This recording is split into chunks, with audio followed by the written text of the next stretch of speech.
This element has dealt with OHSMSs and health and safety policies.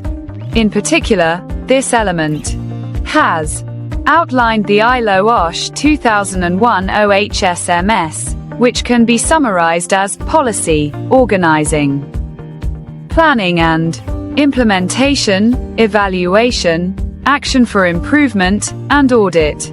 Outlined the ISO 45001 OHSMS standard, context of the organization, leadership and worker participation, planning, support, operation, performance evaluation, and improvement. Identified the health and safety policy of an organization as an important document, which sets out what the organization's aims are with regard to health and safety, who is responsible for achieving those aims, and how those aims are to be achieved. Explained that the policy is usually presented in three parts: the general statement of intent, the organization section, and the arrangements section.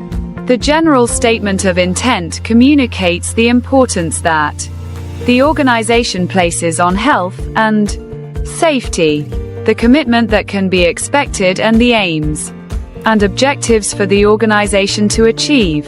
It is signed by the person in overall control of the organization. The organization section deals with the roles and responsibilities that exist within all levels of the organization, and indicates the lines of responsibility and accountability. The arrangements section provides the detail on how the organization manages health and safety. It outlines the general arrangements that relate to health and safety management and the specific arrangements that relate to individual health and safety topics and issues.